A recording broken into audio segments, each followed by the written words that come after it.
Ça va électriser un tout petit peu le spectateur français, puisque tout ce qui fait la spécificité de ce conflit a été invisibilisé. Donc du coup, évidemment, dans sa réception, je pense qu'il y aura un moment de gap.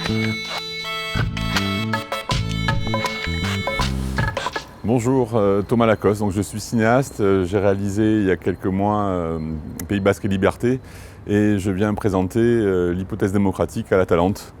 Si vous voulez me suivre, c'est par ici. Toutes les luttes d'émancipation dans le monde entier ont quasiment toutes leur cinéma. Je pense à Ken Loach qui a filmé l'Irlande du Nord ou qui a filmé les républicains espagnols de 1936.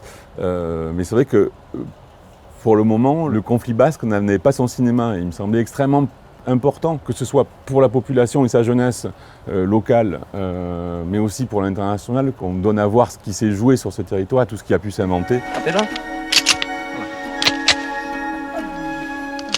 Le documentaire Pays Basque et Liberté a connu un gros succès, notamment régionalement. Le documentaire pour la télévision et le long métrage n'ont absolument rien en commun, aucun plan. Le premier donc, propose un regard sur le conflit et sa sortie, mais du point de vue des internationaux qui ont participé à la résolution du conflit, des assesseurs, des diplomates, de certains politiques. L'hypothèse démocratique, lui, va proposer le regard des acteurs, des victimes et des négociateurs qui ont participé et au conflit et à sa sortie.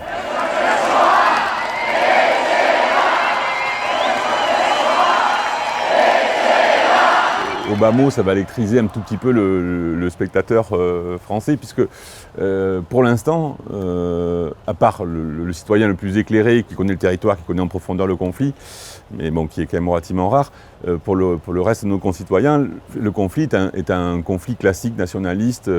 Tout ce qui fait la spécificité de ce conflit a été invisibilisé. Donc du coup, évidemment, dans sa réception, je pense qu'il y aura un moment de gap. C'est aussi la fonction de la pensée critique, c'est-à-dire de proposer de nouvelles lunettes pour regarder le monde.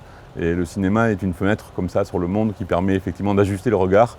Et peut-être qu'effectivement, en regardant de plus près, en rencontrant ces femmes et ces hommes qui, hier, étaient acteurs de ce conflit et qui, aujourd'hui, ont été acteurs de sa sortie, risquent effectivement de faire changer assez radicalement les points de vue. En tout cas, c'est ce que je souhaite et c'est aussi pour ça que nous avons fait l'ensemble de ce travail.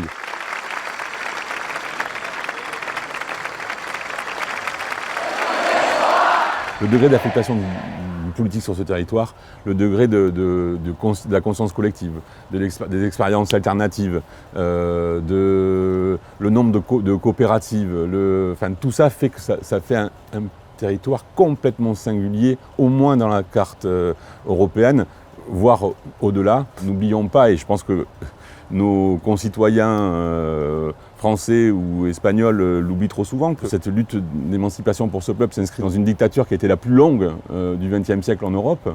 Le fait que ces combattants étaient présentés comme des résistants, au moins jusqu'en 1978. Tout ça, c'est comme si on avait mis un grand voile et que ça avait disparu de l'histoire contemporaine de l'Occident.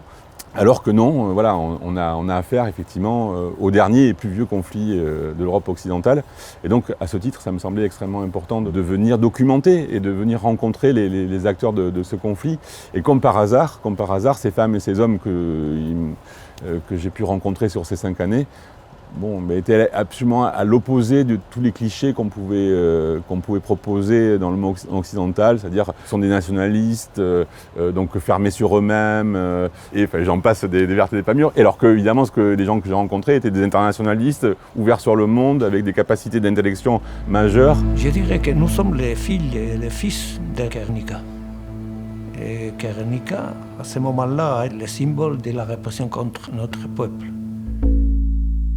Ce qui me tient particulièrement à cœur, c'est qu'aujourd'hui, la jeunesse basque puisse s'emparer de son histoire, elle puisse venir se confronter à ce film. Donc à ce titre, j'invite tout le monde, et en particulier la jeunesse basque, à venir nous retrouver ce vendredi 12 novembre à l'Atalante à partir de 19h. Et à l'issue du film, il y aura une série de rencontres informelles avec les intervenants, l'équipe du film et de nombreux invités autour d'un verre. Et j'espère que les conversations seront mûries. Voilà.